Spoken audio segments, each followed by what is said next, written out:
भावना और श्रावणी सिरीपुर में रहने वाली दो बहनें थीं। भावना कंजूस थी, वो कभी किसी की मदद नहीं करती थी, लेकिन श्रावणी एक दयालु स्वभाव की लड़की थी। अगर वो किसी को भी परेशानी में देखती थी तो वो हर संभव तरीके से उसकी मदद करती थी। ऐसे ही एक दिन दोनों बहनें बाजार से सब्जी खरीद कर घर आ रही थीं। दूसरी तरफ की सड़क पर एक भिखारी भीख मांग रहा था। बेटी मेरी मदद करो बेटी, मैंने सुबह से कुछ नहीं खाया है, वो पुकार रहा था। ये सुनकर भावना, मैं तुम्हें फूटी कौड़ी भी नहीं देने वाली, एक तरफ हटो, तुम काम क्यों नहीं करते, भीख मांगते रहते हो, वो भिखारी पर चिल्लाने लगी। श्रावणी को उस भिखारी पर दया आ गई। दीदी आप उस पर चिल्ला क्यों रही हो, बेचारा उसकी हालत तो देखो, श्रावणी कहने लगी। और उसके हाथ में जो भी छुट्टे पैसे थे उसने उस भिखारी को दे दिए। ये देखकर भावना उस पर नाराज होने लगी। मैंने तुम्हें कुछ भी देने के लिए नहीं कहा था, पैसे की जरा भी कीमत नहीं, चलो घर बताती हूँ मैं तुम्हें आज। दोनों घर गई। घर पहुंचते ही भावना अपनी माँ के पास गई और बोली, माँ इसे पैसे की जरा भी कीमत नहीं, आप इसे एक रुपया भी मत देना, मुझे दो, मैं करूंगी खर्च ठीक से। अरे क्या हुआ बेटी, मेरे ना कहने पर भी इसने भिखारी को सारे छुट्टे पैसे दे दिए। माँ वो बूढ़ा था और भूखा भी इसलिए दिए मैंने। ये सुनकर माँ बोली, बेटी हम तो खुद गरीब हैं, इसलिए पैसा खर्च करने में सावधानी बरतो, खैर जो हुआ सो हुआ, जाओ अपना काम करो, उसने दोनों से कहा और उन्हें भेज दिया। ऐसे ही कुछ दिन बीत गए। एक दिन जब श्रावणी रास्ते में जा रही थी तो एक सोने की साड़ी उड़ती हुई आई और उसके पैरों में गिर पड़ी। उसने साड़ी को देखा, आसपास हर दिशा में देखा, लेकिन उसे कोई दिखाई नहीं दिया। अरे ये तो सोने की साड़ी लग रही है, लेकिन ये यहाँ कैसे आ गई? हाँ, ये सोचते हुए उसने साड़ी खोली। खुलने पर उसमें से एक कागज नीचे गिर गया। उसने कागज खोला तो उस पर कुछ यूं लिखा हुआ था, मैं एक जादुई साड़ी हूँ और मैं केवल उन्हीं के पास जाती हूँ जो मदद करने में उदार होते हैं। केवल अच्छे कामों के लिए इस्तेमाल करना, लालची मत हो जाना, ये लिखा था। जिसे पढ़ने के बाद श्रावणी बड़ी खुश हुई। तो भगवान ने साड़ी को लोगों की मदद करने के लिए मेरे पास भेजा, मैं आज ही से करूंगी मदद सबकी जिनको जरूरत हो। इस तरह सोचते हुए वो सोने की साड़ी को घर ले आई। उसने अपनी माँ और बहन को वो साड़ी दिखाई। दोनों साड़ी को देखकर चौंक पड़ी। फिर उसने उस साड़ी का एक छोटा सा टुकड़ा काटा और अपनी माँ को देते हुए कहने लगी, माँ इस सोने की साड़ी के इस टुकड़े का उपयोग तुम केवल अपने लिए करो, जाकर सभी कर्ज चुका दो और इसके बाद हम एक सुखी जीवन जिएंगे, उसने कहा। इससे माँ को भी खुशी हुई और वो टुकड़ा लेकर चली गई। उसने अगले दिन जो टुकड़ा काटा वो इस्तेमाल ना करने पर एक सामान्य साड़ी का टुकड़ा बन गया। ये देखकर श्रावणी समझ गई, अच्छा तो इसका मतलब है कि अगर हम इस सोने की साड़ी के टुकड़े काटेंगे और इस्तेमाल नहीं करेंगे तो वो सामान्य साड़ी बन जाएगी, ये तो अच्छी बात है, उसने सोचा। इस तरह दिन बीतते जा रहे थे। श्रावणी हर रोज उस साड़ी के कुछ छोटे छोटे टुकड़े करती और मदद मांगने वालों को देखकर उनकी मदद करती रहती। उसने कई भिखारियों की जिन्हें पैसों की जरूरत थी मदद की थी, लेकिन ये देखकर भावना का लालच काबू में नहीं रह सका। इस लड़की के पास तो दिमाग ही नहीं है, उसे सोने की साड़ी मिली है, ध्यान से रखना चाहिए, लेकिन वो तो काट काट के सबको बांटती जा रही है। अगर मैं चुपचाप इसी तरह देखती रही तो मेरे लिए साड़ी का एक धागा भी नहीं बचेगा। अभी ये घर पर नहीं है, मैं आधी साड़ी काटकर अपने पास रख लेती हूँ, यही करना होगा अब मुझे। हाँ, ये सोचते हुए श्रावणी के कमरे में गई। उसने कैंची ली और लटकी हुई साड़ी को काटने की कोशिश करने लगी, लेकिन उससे कटी ही नहीं।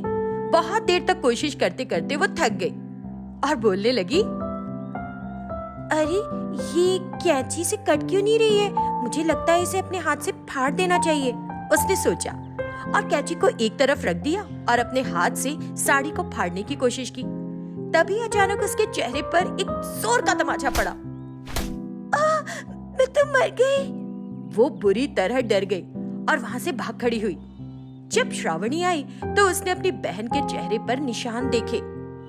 दीदी क्या तुमने साड़ी फाड़ने की कोशिश की थी, उसने पूछा तो भावना सिर झुकाकर बोली, हाँ। दीदी अगर कोई लालच करेगा तो साड़ी ऐसे ही करेगी, अगर हम दूसरों का अच्छा करते रहेंगे तो हमें नुकसान नहीं पहुंचाएगी, आज से आप भी दूसरों के लिए अच्छा सोचना शुरू कर दो, हाँ, उसने कहा। तब भावना को अच्छे से रहने का मोल समझ आ गया। गीता और भवानी एक दूसरे की रिश्तेदार थीं। वे बहनों की तरह थीं। दरअसल भवानी गीता की मौसी की बेटी थी, लेकिन दोनों एक दूसरे से बिल्कुल अलग थी। गीता ने हमेशा अच्छे से पढ़ाई की थी और कक्षा में प्रथम आती रही थी, लेकिन भवानी का दिल पढ़ाई में कभी नहीं लगा। गीता अब शहर हैदराबाद में नौकरी कर रही थी। एक दिन जब भवानी घर पर थी तो उसकी माँ ईश्वरी बोली, अपनी बहन गीता को देख, कुछ सीख उससे। बचपन से मेहनत की और अब हैदराबाद में नौकरी करती है, और तू बस समय बर्बाद। जब वो भवानी पर चिल्ला रही थी तो शंकर आ गया। तुम इस तरह क्यों उस पर चिल्लाती रहती हो? हर एक की अपनी प्रतिभा होती है। समय आने पर लोग तुम्हारी बेटी की भी तारीफ करेंगे, देखना। इस तरह शंकर ने अपनी बेटी भवानी का साथ दिया। बचपन से ही तुम उसे सिर चढ़ाते आए हो, इसीलिए तो हो गई है वो ऐसी, और क्या। ऐसे ही ईश्वरी अपनी बेटी को हर दिन डांटती थी और उसके पिता शंकर उसका साथ दिया करते थे। दूसरी तरफ गीता शहर में अच्छी तरह नौकरी करते हुए अपने माता पिता की आर्थिक रूप से मदद कर रही थी। गीता को शहर में अपने साथ काम करने वाले एक लड़के कार्तिक से प्यार हो गया। वो भी गीता से प्यार करता था। इस बात की जानकारी गीता ने अपने माता पिता को दी। पापा, मुझे कार्तिक नाम के लड़के से प्यार हो गया है। मैं तुम्हें बचपन से देख रहा हूँ बेटी, तुमने आज तक जो भी किया है बखूबी किया है। तुम्हारी इच्छा है, अच्छा होगा अगर इस बारे में हम उसके माता पिता से बात करें। जब पिता ने इस तरह कहा तो गीता बहुत खुश हुई और उसने कार्तिक को बताया। तो कार्तिक बोला, गुड न्यूज गीता, मैंने भी अपने मम्मी पापा को तुम्हारे बारे में बता दिया। मेरी मम्मी तुमसे मिलना चाहती थी एक बार। ठीक है कार्तिक। कुछ दिनों बाद कार्तिक गीता को अपने घर ले गया और अपने माता पिता से मिलवाया। उसके माता पिता जरा सख्त मिजाज के थे, समाज में उनका बड़ा सम्मान था। जब उसके माता पिता ने गीता को देखा तो वो उन्हें अच्छी लगी। उसे देखकर कार्तिक की माँ बोली, कितनी सुंदर लड़की है। कार्तिक की माँ ने गीता की नजर उतारी। उस दिन गीता उन्हीं के घर रही और उनके लिए ढेर सारे पकवान बनाए। जब कार्तिक के पिता ने उसका बनाया खाना खाया तो बोल पड़े, तुम बढ़िया लड़की लाए हो जो अच्छी तरह से खाना भी पका सकती है, नहीं तो तुम्हारी माँ के हाथ का पका खाना खा खा कर मेरी हालत खराब हो गई थी। वो गीता की तारीफों में पुल बांधने लगे। उन्हें गीता बहुत पसंद आई। गीता, अपने माता पिता से कहो हम आकर शादी की तारीख तय करेंगे। गीता बहुत उत्साहित थी और बोली, ठीक है आंटी। एक दिन दोनों तरफ के माता पिता ने मिलकर कार्तिक और गीता की शादी की तारीख तय कर दी। शादी का दिन नजदीक आ रहा था। कार्तिक के माता पिता भी अपने सभी रिश्तेदारों को आमंत्रित कर रहे थे। एक दिन गीता भवानी के घर निमंत्रण देने के लिए गई। मौसी, अंकल है ना घर पे? मुझे शादी का कार्ड देना है। अंकल बाहर गए हैं तेरे? हाँ। भवानी घर पर है मौसी? दोनों ही बाहर गए हैं, शाम तक आएंगे। अच्छा मौसी, आप सब शादी में जरूर आइएगा। मैं चलती हूँ, मुझे बहुत सारे काम है, निपटाने हैं, उसने कहा और वहां से चल पड़ी। दुर्भाग्य से रास्ते में उसका एक बड़ा एक्सीडेंट हो गया। उसने अपने दोनों पैर गंवा दिए। उसका चेहरा भी घायल हो गया था। ये खबर कार्तिक के माता पिता को पता चली। शादी को बस कुछ ही दिन बाकी थे। कार्तिक के माता पिता अपने सभी रिश्तेदारों को शादी के लिए आमंत्रित कर चुके थे। अब अगर शादी नहीं होती तो वो अपनी प्रतिष्ठा खो सकते थे। इसलिए वे दोनों गीता के माता पिता के पास आए और निमंत्रण पत्र पहले से ही बढ़ चुके हैं, अब कैंसिल नहीं हो सकते हैं शादी। वे गीता के माता पिता से शिकायत करने लगे। खबर पाकर भवानी और उसके माता पिता भी अस्पताल आ गए। जब कार्तिक के पिता ने भवानी को देखा, ये लड़की भी तो आप ही की रिश्तेदार है ना, हम अपने बेटे की शादी इससे कर देंगे। जब उन्होंने इस तरह से कहा तो सब सुनकर दंग रह गए। कार्तिक अपने पिता को समझाने की कोशिश करने लगा, लेकिन उन्होंने उसकी एक नहीं सुनी। अंत में वो भवानी से शादी करने के लिए राजी हो गया।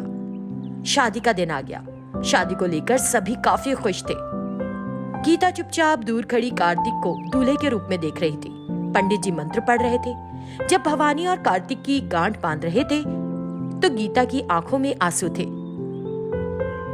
दूसरी ओर भवानी दोनों परिवार के सम्मान को बनाए रखने के लिए इस शादी के लिए मान गई थी। उसे बीता कल और उसकी गीता से नोक-झोंक याद आ रही थी। दोनों को बहुत बुरा लग रहा था। भवानी ने गीता के परिवार के लिए क्या किया ये देखकर भवानी के माता पिता ही नहीं बल्कि जो भी भवानी को एक मामूली लड़की समझता था अब उसे सम्मान की नजर से देख रहा था।